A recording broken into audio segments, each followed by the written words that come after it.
Welcome friends हमारे YouTube channel ANM special 24 में। Friends बहुत ही महत्वपूर्ण क्वेश्चन है जो कि आने वाली सभी परीक्षाओं के लिए वेरी वेरी इंपॉर्टेंट है। तो फ्रेंड्स बिल्कुल भी वीडियो को स्किप ना करें और पूरा वीडियो लास्ट तक देखें। फ्रेंड्स सभी क्वेश्चन प्रीवियस ईयर में पूछे गए हैं और मोस्ट रिपीटेड क्वेश्चन है। तो चलिए फ्रेंड्स शुरू करते हैं। फर्स्ट क्वेश्चन आपकी स्क्रीन पर है, पढ़ें क्वेश्चन को और आंसर दें। बताएं क्या होगा इसका राइट आंसर। निम्नलिखित में से रोग को किस प्रकार से परिभाषित किया जा सकता है। फ्रेंड्स बताएं रोग को किस प्रकार से परिभाषित किया जा सकता है। बहुत ही अच्छा क्वेश्चन है फ्रेंड्स, आप लोग आंसर दें। बताएं क्या होगा इसका राइट आंसर। रोग को किस प्रकार से परिभाषित किया जा सकता है। How can a disease be defined from the following. Guess करें फ्रेंड्स, ऑप्शन आपकी स्क्रीन पर हैं। ज़्यादा से ज़्यादा आप लोग कमेंट बॉक्स में आंसर दें। निम्नलिखित में से रोग को किस प्रकार से परिभाषित किया जा सकता है। बताएं फ्रेंड्स क्या होगा इसका राइट आंसर। तो देखिए फ्रेंड्स यहाँ पे ऑप्शन ए आपका राइट होगा, सामान्य शारीरिक समारोह की हानि जो शरीर के एक हिस्से या पूरे शरीर को प्रभावित करती है। ठीक है, यहाँ पे ऑप्शन ए आपका राइट होगा।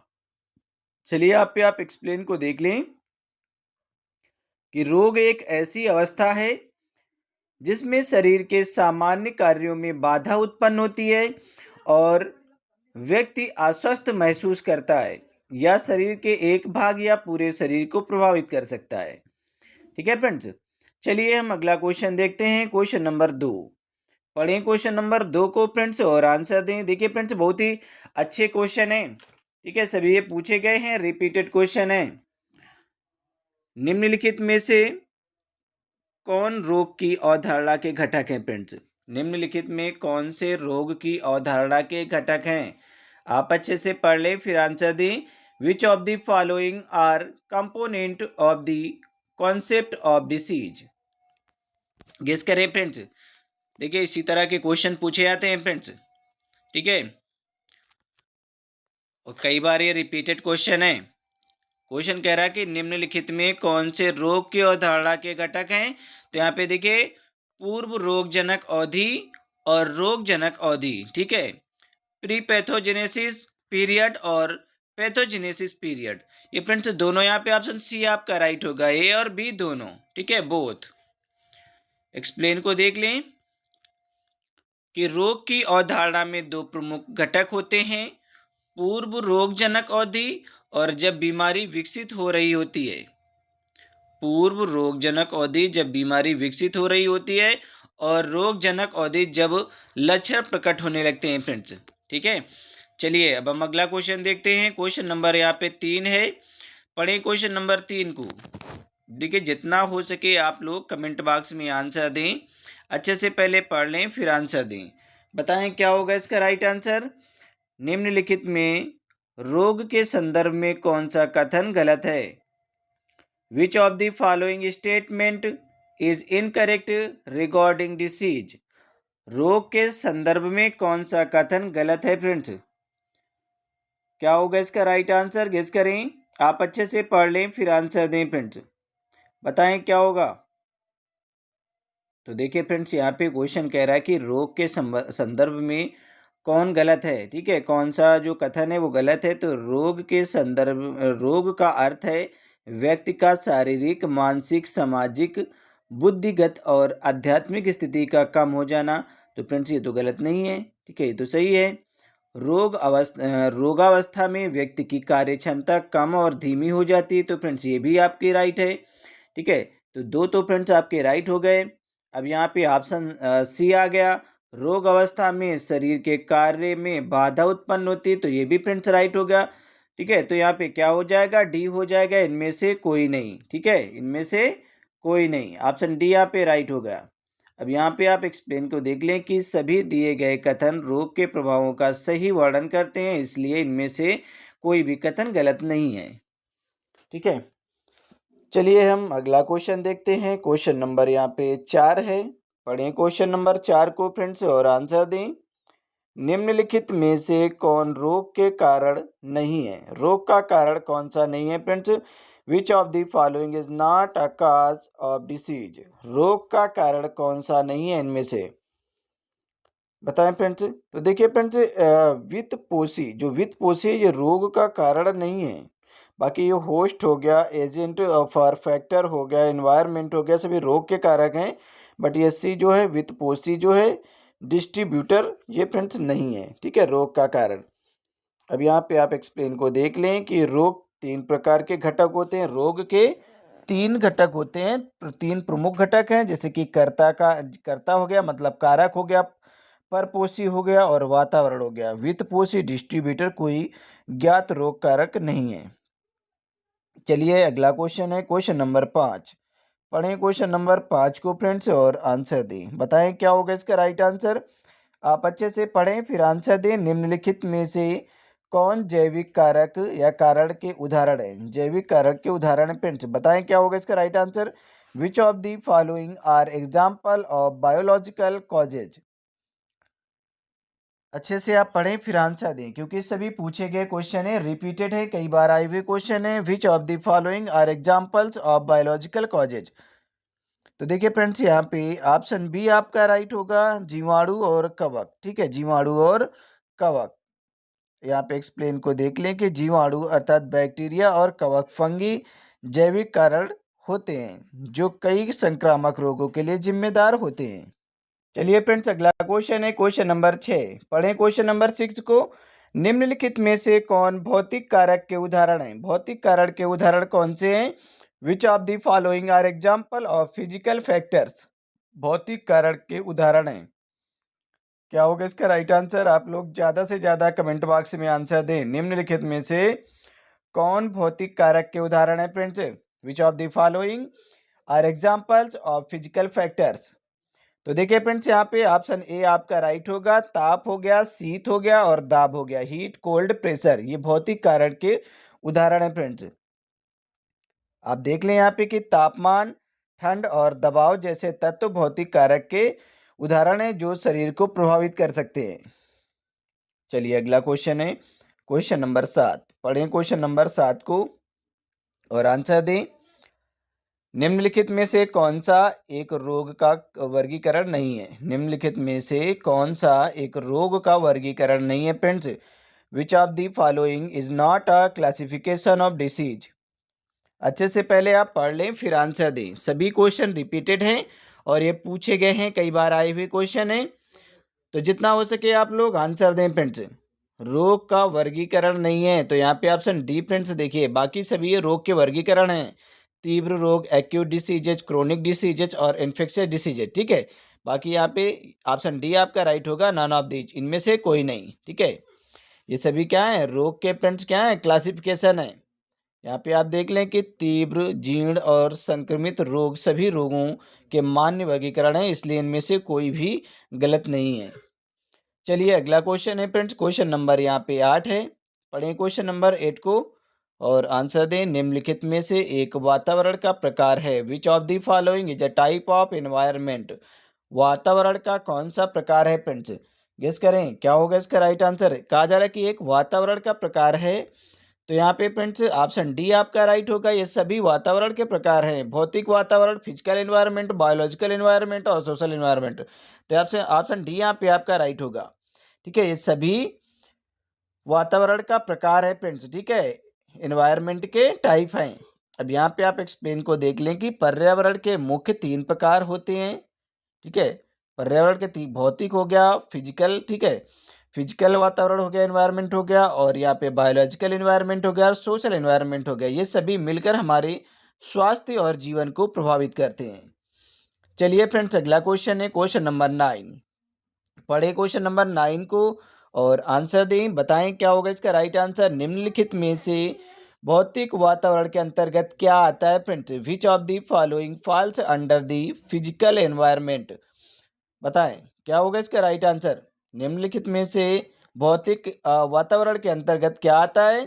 तो यहाँ पे बी नंबर आपका राइट होगा कि पानी, मिट्टी और घर। ठीक है, वाटर, सॉइल और हाउस, ये सभी हैं भौतिक वातावरण के अंतर्गत आते हैं फ्रेंड्स। आप लोग ध्यान रखें इन चीज़ों को फ्रेंड्स, क्योंकि ये पूछे जाते हैं, रिपीटेड क्वेश्चन है। ऑप्शन यहाँ पे बी आपका राइट होगा। एक्सप्लेनेशन को देख लें। भौतिक वातावरण में प्राकृतिक और कृत्रिम तत्व शामिल होते हैं। जो भौतिक वातावरण है इसमें प्राकृतिक और फ्रेंड्स एक कृत्रिम तत्व शामिल होते हैं। कृत्रिम क्या होते हैं? जो कि मानव के द्वारा बनाए गए होते हैं। ठीक है, कृत्रिम तत्व होते हैं। ठीक है, जैसे कि पानी हो गया, मिट्टी, घर और अन्य गैर जीवित वस्तुएं जो हमारे स्वास्थ्य को प्रभावित कर सकती हैं। चलिए अगला क्वेश्चन है फ्रेंड्स, क्वेश्चन नंबर यहाँ पे 10 है। पढ़ें क्वेश्चन नंबर 10 को अच्छे से, फिर आंसर दें। आप पढ़ लें फिर आंसर दें, बताएं क्या होगा इसका राइट आंसर। निम्नलिखित में से मानसिक रोग कौन सा है? Which of the following is a mental illness? मानसिक रोग कौन सा है? ज़्यादा से ज़्यादा आप लोग कमेंट बॉक्स में आंसर दें। निम्नलिखित में से मानसिक रोग कौन सा है? Which of the following is a mental illness? Guess करें फ्रेंड्स, क्या होगा इसका राइट आंसर। तो देखिए ऑप्शन सी यहाँ पे आपका राइट हो गया। कुछ मानसिक कारणों से उत्पन्न रोग जैसे कि भाव रोगी। ठीक है, diseases caused by mental factor such as साइकोसिस। ठीक है, ऑप्शन सी यहाँ पे आपका राइट होगा। अब यहाँ पे एक्सप्लेन को देख लें आप कि मानसिक रोग मेंटल डिसऑर्डर मानसिक तनाव, अनुवांशिकी या फिर अन्य न्यूरोलॉजिकल असंतुलन के कारण हो सकते हैं, जैसे कि डिप्रेशन हो गया, सिजोफ्रेनिया वगैरह आदि। फ्रेंड्स अगर कोई भी कैंडिडेट जो कि ऑनलाइन क्लास लेना चाहता है तो हमारे इस नंबर पे कांटेक्ट कर सकता है 7985473042। आप इस नंबर पे कांटेक्ट कर सकते हैं। और फ्रेंड्स अगर आप पीडीएफ परचेज करना चाहते हैं तो भी आप हमारे इसी नंबर पे कांटेक्ट करेंगे। फ्रेंड्स हमारी जो पीडीएफ है वो हिंदी और इंग्लिश दोनों भाषाओं में है और विद एक्सप्लेनेशन के साथ में है। फ्रेंड्स हमारी पीडीएफ 199 में आपको प्रोवाइड कर दी जाएंगी। ठीक है, ये फ्रेंड्स सभी राज्यों के लिए हैं। सभी राज्यों के लिए एएनएम की अगर आप तैयारी कर रहे हैं, आप किसी भी राज्य से हैं, अगर आप एएनएम की तैयारी कर रहे हैं तो आपके लिए बहुत ज़्यादा इंपॉर्टेंट हैं। ठीक है, अगर आप परचेज करना चाहते हैं तो हमारे आप इसी नंबर पे कांटेक्ट करेंगे 7985473042। ठीक है, बहुत ज़्यादा इंपॉर्टेंट रोल प्ले करेंगी। चलिए फ्रेंड्स अगला क्वेश्चन है क्वेश्चन नंबर 11। पढ़ें क्वेश्चन नंबर 11 को और आंसर दें। ठीक है, आप पढ़ लें इसे फिर आंसर दें। एपिडेमिक रोग क्या कहलाता है friends? What is an epidemic disease? क्या है इसका राइट आंसर, गेस करें। एपिडेमिक जो रोग है इसे क्या कहेंगे आप? अच्छे से पढ़ लें फिर आंसर दें, क्योंकि सभी सिंपल क्वेश्चन है और रिपीटेड क्वेश्चन है। तो फ्रेंड्स यहाँ पे एपिडेमिक का मतलब क्या होता है? इसका मतलब है किसी जाति अथवा समुदाय के बहुत से लोगों में एक साथ फैलने वाला रोग। जो एपिडेमिक है, एपिडेमिक का मतलब होता है किसी जाति अथवा समुदाय के बहुत से लोगों में एक साथ फैलने वाला रोग। A disease that spread rapidly among many people in a community are population. ठीक है, तो यहाँ पे ऑप्शन ए आपका राइट होगा।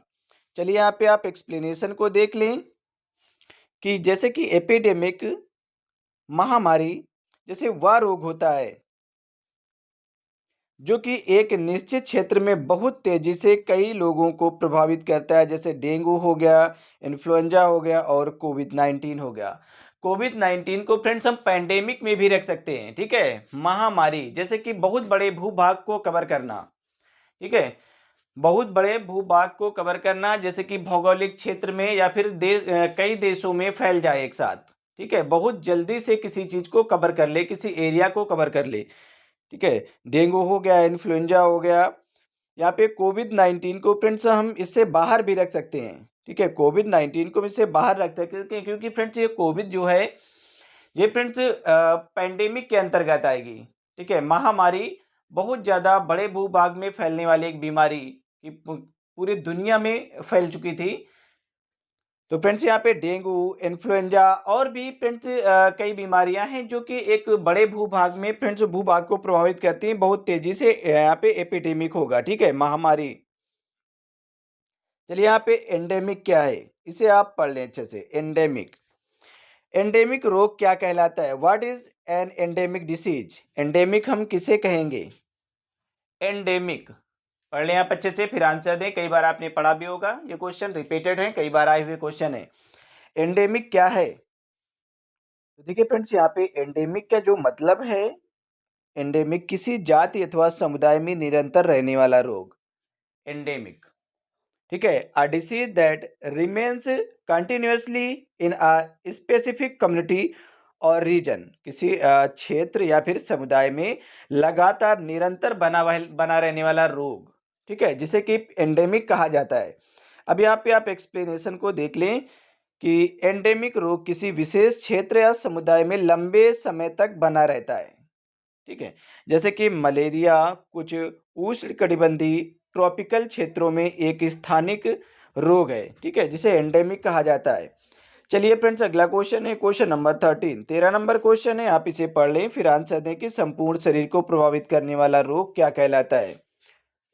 What is the disease that affect the whole body called. बताएं फ्रेंड्स क्या होगा इसका राइट आंसर। संपूर्ण शरीर को प्रभावित करने वाला रोग क्या कहलाता है। What is the disease that affect the whole body called. Friends बहुत ही सिंपल क्वेश्चन है, रिपीटेड है, ठीक है, गेस करें। तो यहाँ पे ऑप्शन बी आपका राइट होगा, सिस्टेमिक डिसीज। ठीक है, सिस्टेमिक डिसीज होगा, ऑप्शन बी यहाँ पे आपका राइट होगा, सिस्टेमिक डिसीज। यहाँ पे आप एक्सप्लेनेशन को पढ़ लें कि सिस्टेमिक डिसीज वे रोग होते हैं जो पूरे शरीर को प्रभावित करते हैं। सिस्टेमिक जो डिसीज हैं, जो रोग हैं, ये वे रोग होते हैं, वे डिसीज होती हैं जो कि पूरे शरीर को प्रभावित करती हैं, जैसे कि डायबिटीज हो गया, हाई ब्लड प्रेशर हो गया। ठीक है, एग्जाम्पल के लिए आप लोग ध्यान रखें, सिस्टेमिक डिसीज वही डिसीज होती है जो पूरे शरीर को आपको प्रभावित कर सकती हैं। चलिए अगला क्वेश्चन है, क्वेश्चन नंबर यहाँ पे 14 है। 14 नंबर क्वेश्चन को आप पढ़ लें और आंसर दें। गेस करें अच्छे से, पढ़े पहले अच्छे से फिर आंसर दें, क्योंकि सभी क्वेश्चन सिंपल हैं और रिपीटेड है, कई बार पूछे गए क्वेश्चन है।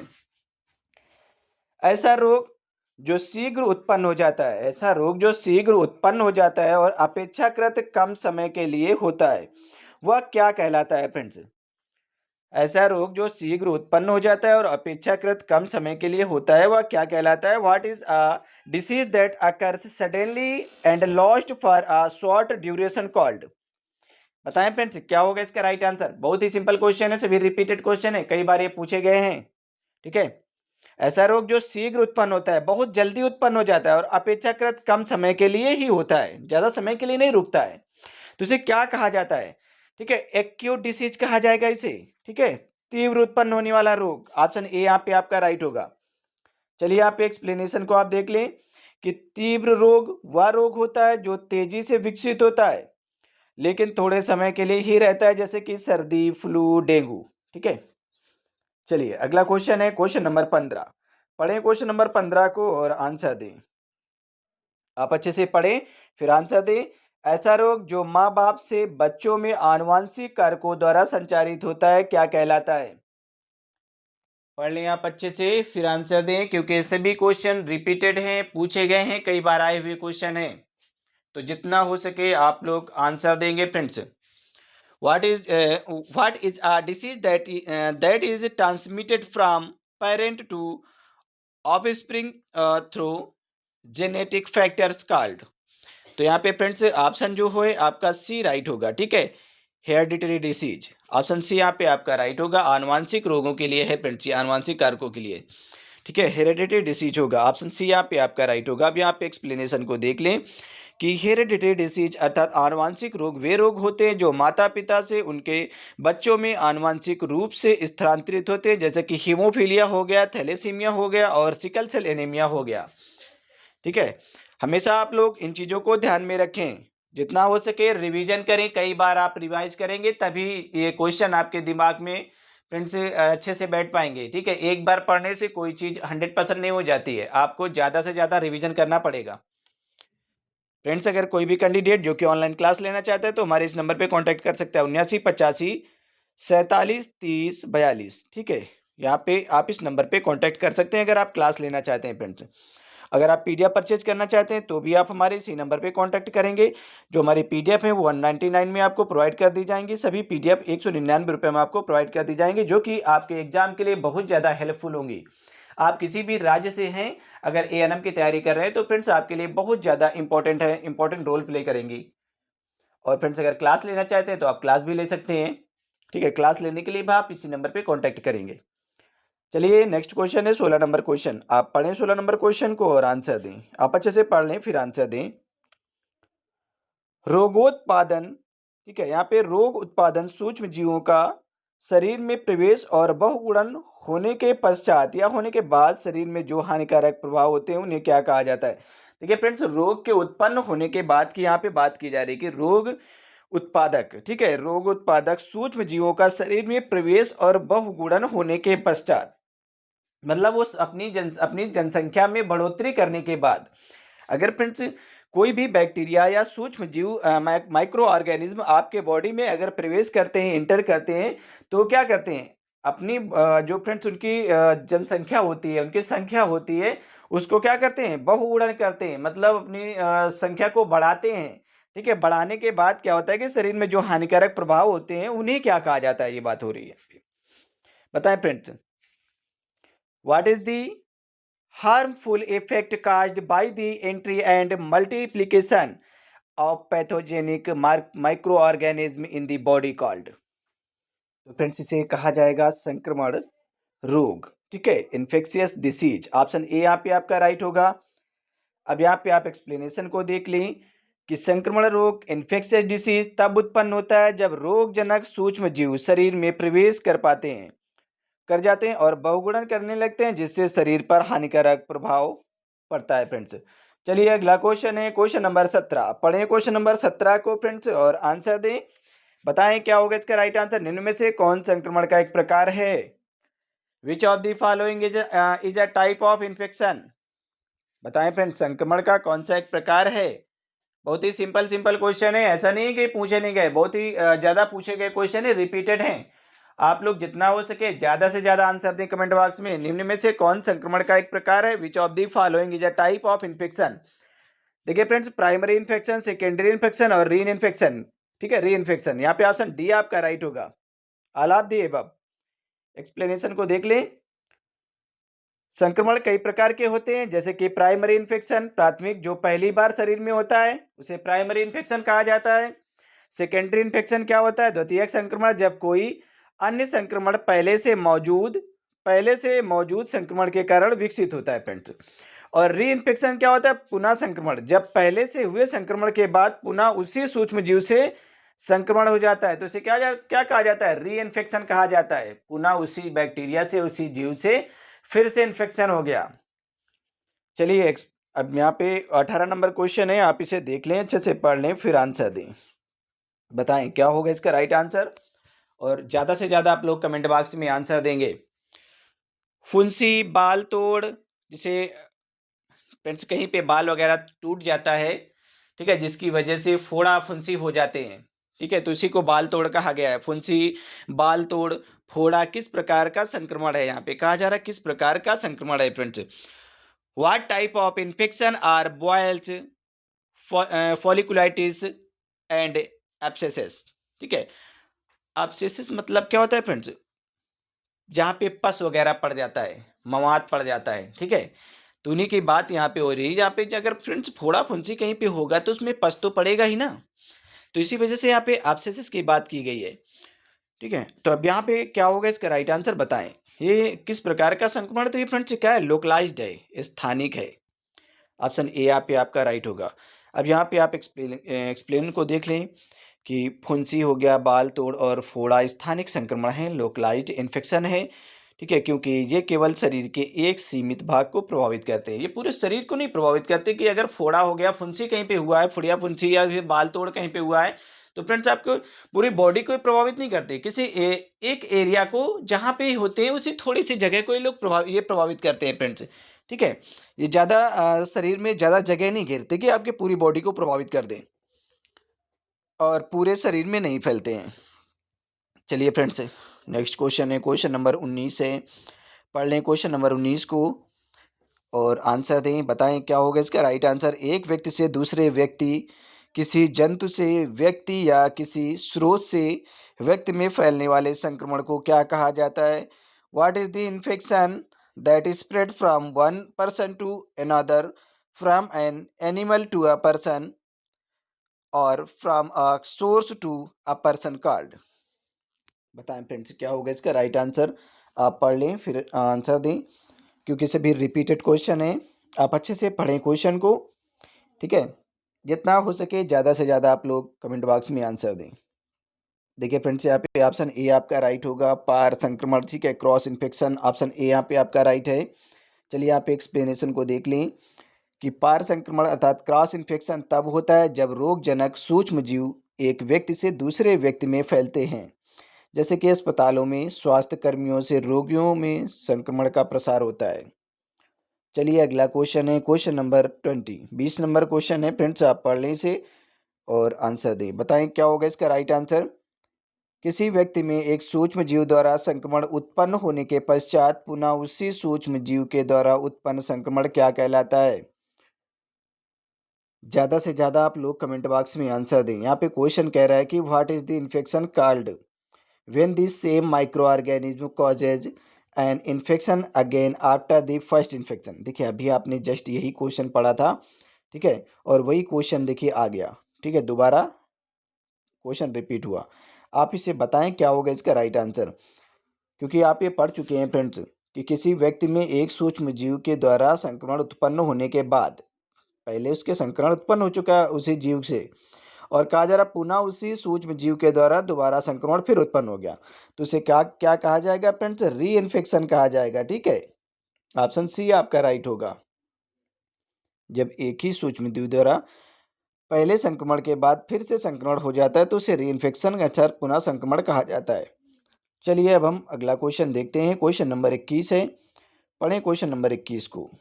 आप अच्छे से पढ़ लें फिर आंसर दें। बताएं क्या होगा इसका राइट आंसर, गेस करें। पढ़ें क्वेश्चन को, ज़्यादा से ज़्यादा फ्रेंड्स आप लोग कमेंट बॉक्स में आंसर दें। संक्रमण प्रक्रिया के लिए निम्नलिखित में से कौन से कारक आवश्यक हैं। Which of the following factors are essential for the infection process. बताएं क्या होगा इसका राइट आंसर। ज़्यादा से ज़्यादा आप लोग कमेंट बॉक्स में आंसर दें। संक्रमण प्रक्रिया के लिए निम्नलिखित में से कौन से कारक आवश्यक है। बताएं क्या होगा इसका राइट आंसर फ्रेंड्स, गेस करें। तो देखिए यहाँ पे फ्रेंड्स रोग उत्पादक सूक्ष्म जीव का होना, और यहाँ पे परपोषी सूक्ष्म जीव के प्रवेश मार्ग, परपोषी में सूक्ष्म जीव का विभाजन द्वारा बढ़ना। तो यहाँ पे ऑप्शन डी आपका राइट होगा, ये सभी राइट होंगे आपके। अब यहाँ पे आप एक्सप्लेन को देख लें कि संक्रमण प्रक्रिया के लिए आवश्यक है कि कोई रोगजनक सूक्ष्म जीव हो, उसका शरीर में प्रवेश मार्ग हो और वह शरीर में विभाजन कर बढ़े। ठीक, चलिए फ्रेंड्स 22 नंबर क्वेश्चन है, आप 22 नंबर क्वेश्चन को पढ़ लें फिर आंसर दें कि सूक्ष्म जीव कितने प्रकार के होते हैं। अब आप हमें बताएं कि सूक्ष्म जीव कितने प्रकार के होते हैं फ्रेंड्स, गेस करें। ज़्यादा से ज़्यादा आप लोग कमेंट बॉक्स में आंसर दें, क्योंकि सभी सिंपल क्वेश्चन है, जितना हो सके राइट आंसर गेस करें। How many types of microorganism are there. Guess करें friends, microorganism are there. बहुत ही सिंपल क्वेश्चन है, क्योंकि सभी रिपीटेड क्वेश्चन है, कई बार आए हुए क्वेश्चन है। यहाँ पे ऑप्शन ए आपका राइट होगा 3। ठीक है, अब यहाँ पे आप एक्सप्लेन को देख लें। मुख्य रूप से सूक्ष्म जीव 3 प्रकार के होते हैं, बैक्टीरिया, वायरस और फंगी। ठीक है फ्रेंड्स, यहाँ पे 24 नंबर क्वेश्चन है, आप इसे पढ़ लें फिर आंसर दें कि रोगोत्पादक जीवाणु किस मार्ग द्वारा शरीर में प्रवेश कर रोग उत्पन्न करते हैं। Through which routes do pathogenic bacteria enter the body or cause disease. Guess करें फ्रेंड्स क्या होगा इसका राइट आंसर। जितना हो सके आप लोग ज़्यादा से ज़्यादा फ्रेंड्स कमेंट बॉक्स में आंसर दें। तो फ्रेंड्स यहाँ पे ऑप्शन ए देखिए, मुख या नाक, आँख, कान, इंजेक्शन के द्वारा, इन सभी के द्वारा फ्रेंड्स क्या होता है कि प्रवेश कर उत्पन्न हो जाते हैं। ठीक है, रोग जो यहाँ पे कहा जा रहा है कि रोग उत्पादक जीवाणु किस मार्ग के द्वारा शरीर में प्रवेश कर जाते हैं, तो ये फ्रेंड्स मुख मतलब माउथ के द्वारा, नोज के द्वारा, आई और ईयर्स थ्रू इंजेक्शन। तो फ्रेंड्स यहाँ पे ऑप्शन डी आपका राइट होगा, या कहीं से भी प्रवेश कर सकते हैं। एक्सप्लेनेशन को देख लें कि रोगजनक जीवाणु कई मार्गों से शरीर में प्रवेश कर सकते हैं, जैसे कि मुंह से, नाक से, ठीक है, गैस्ट्रोइंटेस्टाइनल और रेस्पिरेटरी इन्फेक्शन, आंख और नाक से, नेत्र संक्रमण या फिर ओटाइटिस मीडिया के द्वारा भी, इंजेक्शन या फिर कट के माध्यम से, ठीक है, रक्त रंजित या रक्त जनित संक्रमण से, तो कहीं से भी प्रवेश कर सकते हैं। 25 नंबर क्वेश्चन है फ्रेंड्स, आप पढ़ लें इसे और आंसर दें। ज़्यादा से ज़्यादा आप लोग कमेंट बॉक्स में आंसर देंगे कि सूक्ष्म जीवों की वृद्धि को प्रभावित करने वाले कारक कौन कौन से हैं। विच factors affect the growth of micro organism. तो देखिए फ्रेंड्स, यहाँ पे न्यूट्रिएंट भी होंगे, मॉइस्चर भी होंगे और टेम्परेचर भी होगा। ठीक है, नमी, भोजन और तापमान, ये सभी होंगे। ऑप्शन डी यहाँ पे आपका राइट होगा। इन सभी के कारण क्या होता है कि सूक्ष्म जीवों की वृद्धि होने लगती है। चलिए यहाँ पे एक्सप्लेनेशन को आप देख लें सूक्ष्म जीवों की वृद्धि विभिन्न कारकों को प्रभावित करती है, जैसे कि भोजन को आवश्यक पोषक तत्व मिलने पर सूक्ष्म जीव तेजी से बढ़ते हैं। नमी हो गया, अधिकांश सूक्ष्म जीवों को पनपने के लिए पानी की आवश्यकता होती है, नमी की आवश्यकता होती है। तापमान, टेम्परेचर प्रत्येक सूक्ष्म जीव के लिए एक आदर्श तापमान होता है जिससे वह सबसे अच्छी तरह से विकसित होता है। फ्रेंड्स अगर कोई भी कैंडिडेट जो कि ऑनलाइन क्लास लेना चाहता है तो हमारे इस नंबर पे कांटेक्ट कर सकता है 79 85 47 30 42। ठीक है, आप इस नंबर पे संपर्क कर सकते हैं। अगर आप पीडीएफ चाहते हैं तो भी आप हमारे इसी नंबर पे कांटेक्ट करेंगे फ्रेंड्स। ठीक है, आपको पीडीएफ 199 रुपये में प्रोवाइड कर दी जाएगी फ्रेंड्स। आप किसी भी राज्य से हैं, ठीक है, अगर एएनएम की तैयारी कर रहे हैं तो फ्रेंड्स बहुत ज़्यादा आपके लिए इंपॉर्टेंट रोल प्ले करेंगी पीडीएफ। ठीक है, चाहे आप यूपी से तैयारी कर रहे हो, हरियाणा, पंजाब, एमपी, किसी भी राज्य से हो फ्रेंड्स। ठीक है, भारत के किसी भी राज्य से हैं, अगर आप एएनएम की तैयारी कर रहे हैं तो आपके लिए बहुत ही ज़्यादा इंपॉर्टेंट रोल प्ले करेंगी। ठीक है, बहुत ज़्यादा महत्वपूर्ण है हमारी पीडीएफ। और अगर आप फ्रेंड्स क्लास लेना चाहते हैं तो आप ऑनलाइन क्लास भी ले सकते हैं। ठीक है, इसी नंबर पे संपर्क करेंगे आप। संक्रमण के संचारण के तरीकों को कितने वर्गों में विभाजित किया जाता है friends? Into how many categories are modes of transmission of infection divided? बताएं फ्रेंड्स, क्या होगा इसका राइट आंसर? तो देखिए यहाँ पे ऑप्शन ए राइट है, 2। ठीक है, ऑप्शन यहाँ पे ए राइट होगा, 2। अब यहाँ पे देख लें कौन कौन से 2 हैं। संक्रमण के संचरण के 2 प्रमुख तरीके हैं, प्रत्यक्ष और अप्रत्यक्ष। ठीक है, डायरेक्ट ट्रांसमिशन और इनडायरेक्ट ट्रांसमिशन। डायरेक्ट ट्रांसमिशन में क्या होता है कि जैसे कि स्पर्श हो गया, लार हो गया और शारीरिक संपर्क द्वारा संक्रमण फैलता है। ठीक है, ये तो प्रत्यक्ष हो गया, डायरेक्ट ट्रांसमिशन। और यहाँ पे इनडायरेक्टली क्या हो गया कि अप्रत्यक्ष फैलना, जैसे कि दूषित जल के द्वारा, भोजन, हवा और वाहकों के द्वारा संक्रमण फैलना, जिसे आपको पता नहीं चल पाता, मतलब कि इनडायरेक्टली।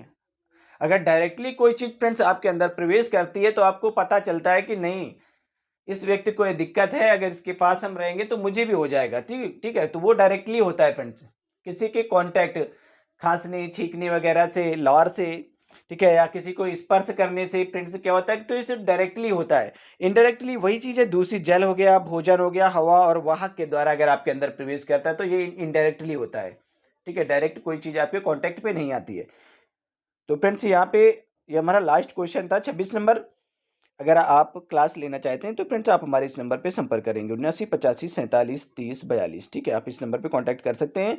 और अगर आप पीडीएफ परचेज करना चाहते हैं तो भी आप हमारे इसी नंबर पे कांटेक्ट करेंगे। तो फ्रेंड्स चलिए मिलते हैं हम नेक्स्ट वीडियो, तब तक के लिए बाय बाय, टेक केयर।